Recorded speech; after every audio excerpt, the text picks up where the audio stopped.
नमस्कार, स्वागत है आपका मालवी एकेडमी BH वर्ल्ड पे। इंडियन एक्सप्रेस में एक आर्टिकल आया है जिसमें कि यूजीसी चेयरमैन के हवाले से ये खबर आई है कि एक्सपेक्टेड एग्जाम पैटर्न की उन्होंने जो है वो चर्चा की और कुछ क्वेश्चंस के माध्यम से जो इंडियन एक्सप्रेस ने CUET से रिलेटेड सवाल हैं उसको सॉल्व करने का प्रयास किया है। तो ये आर्टिकल आपको देखनी चाहिए। ये आर्टिकल जो है वो आज ही आई है 9:49 पे और मैं 10:30 बजे ये वीडियो रिकॉर्ड कर रहा हूँ आप लोगों के लिए।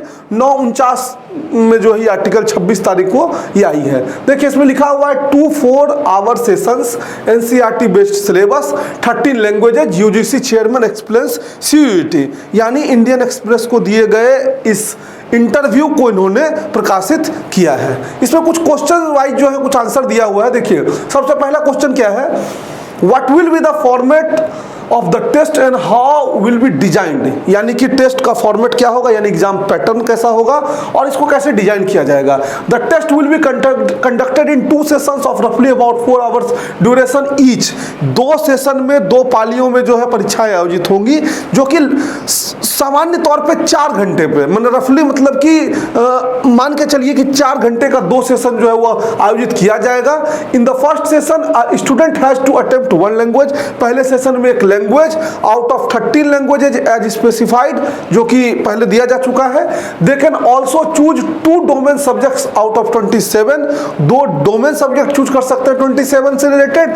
And then if a student chooses to write they can write general test. अब यहां पे ये लग रहा है कि जनरल टेस्ट जो पहले इन्होंने बोला था इंटरव्यू में कि कंपलसरी है सबको देना, अब यहाँ पे इस पॉइंट से ये लग रहा है कि ये जनरल टेस्ट जो है कंपलसरी नहीं भी हो सकता है, क्योंकि ये लिख रहे हैं if a student chooses to write they can write general test. इतना कंफ्यूजन क्रिएट कर दिया गया है इस इंटरव्यूज के माध्यम से। लेकिन चूंकि जो भी न्यूज आर्टिकल्स आ रहे हैं CUET से रिलेटेड, आप परीक्षार्थी हैं, आपको अवगत रहना पड़ेगा, इसलिए ये सारी जानकारी जो है आप तक हमारे द्वारा पहुंचाई जा रही है।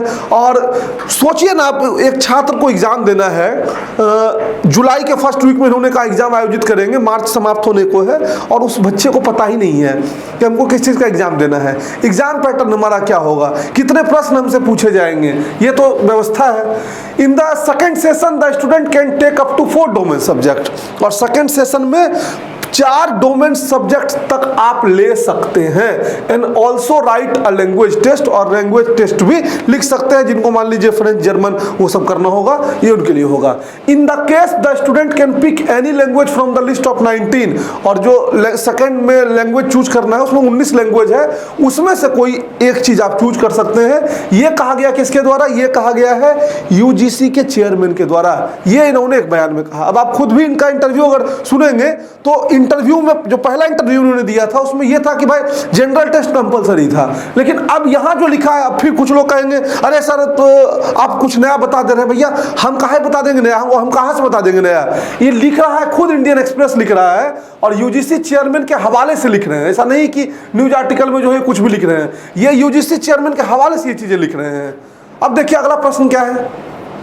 अगला जो प्रश्न है वो है कि what are the domain subjects on offer, what will the general test be about, यानी डोमेन और जनरल टेस्ट के बारे में ये क्वेश्चन है। तो लिखा है the 27 domain subjects are accountancy, bookkeeping, इन सब का नाम दिया है। और फिर जनरल टेस्ट के बारे में लिखा है कि the general test will assess a candidate's general knowledge, current affairs, general mental ability, numerical ability, quantitative reasoning, logical and analytical reasoning among others. यानी कि ये जनरल टेस्ट जो है कुल मिला के जो नॉर्मल प्रक्रिया थी टेस्ट की पहले जो होती थी उसके सारे चीजों को इसमें रखा गया है। करंट अफेयर को रखा गया है, मेंटल एबिलिटी को रखा गया है, जनरल मैथमेटिक्स को रखा गया है, क्वांटिटेटिव रीजनिंग को रखा गया है। अब ये प्रश्न है कि भाई कितना आएगा क्वेश्चंस, नंबर ऑफ क्वेश्चंस क्या होंगे, इसका भी कोई एक्सप्लेनेशन इसमें है नहीं। नेक्स्ट क्वेश्चन है how will university prepare merit list and the admit students on the CUET, यानी यूनिवर्सिटी कैसे मेरिट लिस्ट प्रिपेयर करेगी और एडमिशन कैसे लेगी यूनिवर्सिटी का ये प्रश्न था। The CUET will not rank student, यानी CUET जो है स्टूडेंट की रैंकिंग नहीं देगी कि 1 2 3 4 5 6 50 लाख कितना रैंक है आपकी, ये रैंक आपको नहीं देगा। It will simply provide them scores, ये आपको केवल स्कोर दे देगा कि भाई 50 नंबर लाए हो, 60 नंबर लाए हो, 100 नंबर लाए हो। अब उसको कैसे वो ऐड करेंगे, सब्ट्रैक्ट करेंगे, वो अभी इसमें डिटेल्ड एक्सप्लेनेशन इसको लेके है नहीं। There will be negative marking for wrong answers in the test, यानी कि रॉन्ग आंसर ये अगर आप करते हैं, गलत उत्तर देंगे तो नेगेटिव मार्किंग भी रहेगी। और कंप्यूटर बेस्ड टेस्ट होगा, will have multiple questions format, MCQ type के क्वेश्चंस होंगे। Marks scored in class 12 board will not be given any weightage, 12वीं के बोर्ड एग्जाम के मार्क्स को कोई वेटेज नहीं मिलेगा। However universities have given the option to choose board exams scores in one count, यानी कि एक मिनिमम एलिजिबिलिटी के रूप में जो है उसको यूज कर सकते हैं। For example a particular university can say irrespective of a candidate score in CUET their application for admission will be considered only if score at least 60% in the board exams. यानी मान लीजिए CUET में आपने 90 score कर दिया, उस विश्वविद्यालय का 90 कट ऑफ जा रहा है, लेकिन आपको बोर्ड में 55% ही मार्क्स आया है, तो वो विश्वविद्यालय आपसे कह सकता है कि भैया हमारा जो क्राइटेरिया वो है 60% कम से कम, तो 60% के ऊपर के बच्चों को हम लेंगे।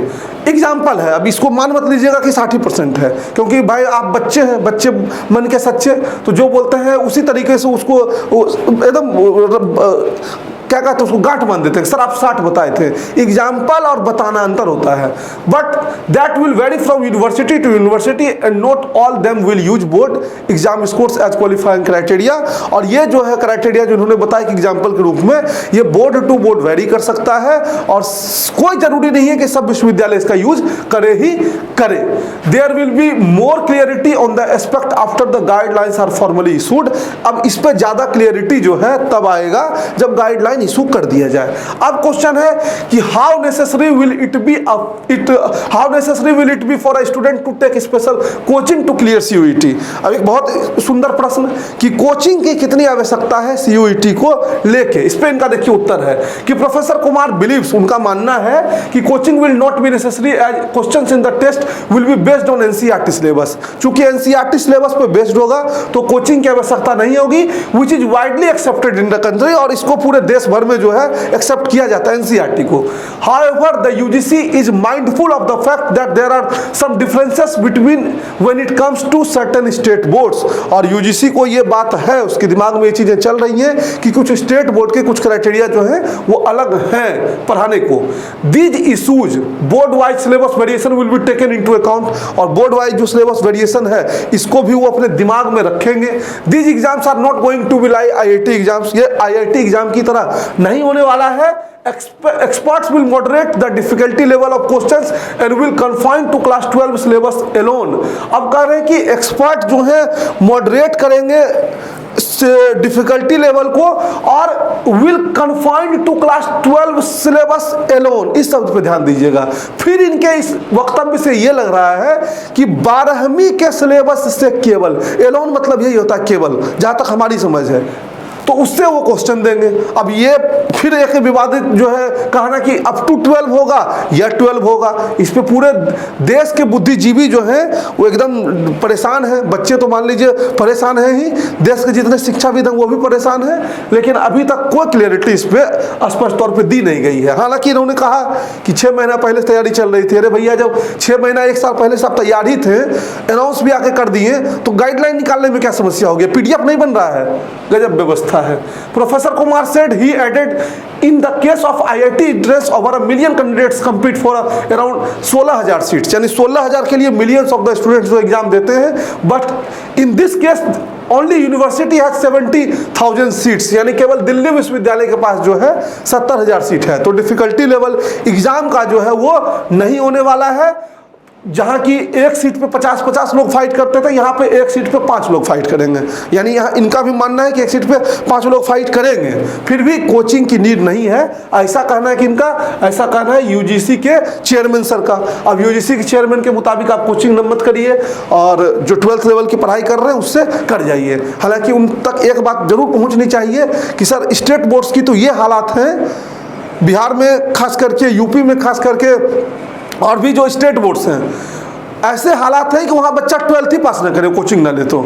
अधिकांश जगहों पे, अब एक आध हो सकता है एक्सेप्शनल कुछ जगहों पे बहुत ज़्यादा अच्छे टीचर्स हों जो कि बिना कोचिंग के सहायता से उसको पास करवा देते हों, लेकिन शिक्षा व्यवस्था का ये हालत है कि कभी कोई झांकने नहीं जाता है स्कूल में कि स्कूल में पढ़ाई क्या चल रही है। हम लोग जरूर इस लाइन से जुड़े हुए हैं, लेकिन मैं इस चीज़ को बिल्कुल एक्सेप्ट करता हूं, इस चीज़ को मैं चाहता हूं कि कोचिंग कल्चर जो लगातार बढ़ता चला जा रहा है, इस पर किसी तरीके से लगाम लगाया जाए। लेकिन लगाम लगाने का मतलब ये तो नहीं है आप कह देंगे कि कोचिंग जाओ ही मत, ये तरीका नहीं होगा और आपके बोलने से बच्चा तो रुकेगा नहीं।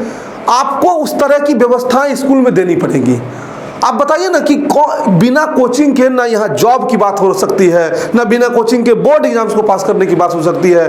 बिना कोचिंग के तो कुछ हो ही नहीं रहा है। स्कूल के टीचर्स जो हैं वो कोचिंग भी अलग से पढ़ा रहे हैं और कोई उस पर नियम कानून कुछ भी लागू नहीं होता है। तब क्या ही बोला जाए। बाकी बहुत हम बोलेंगे तो कहेंगे भाई अरे ये तो कोचिंग को प्रमोट करता है। हम क्या कोचिंग प्रमोट करेंगे भाई, हम भी तो उसी समाज से है ना जिस समाज से आप हैं।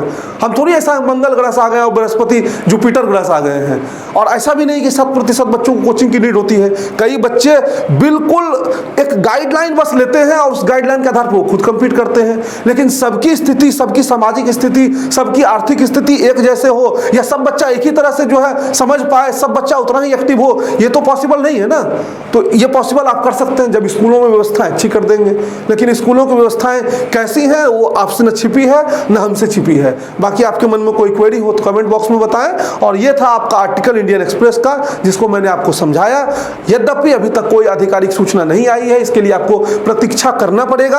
आप खुद सोच लीजिए कि जुलाई फर्स्ट वीक में एग्जाम होना है और मार्च 26 तारीख तक कोई सूचना, अधिसूचना कुछ जारी नहीं है। बस आपको वेटिंग मोड में रखा गया है। बाकी फिर मिलेंगे, कोई और इंपॉर्टेंट आर्टिकल्स आएगा तो उसके चर्चा करेंगे आपके ऊपर। तब तक मस्त रहिए, स्वस्थ रहिए। बहुत बहुत धन्यवाद।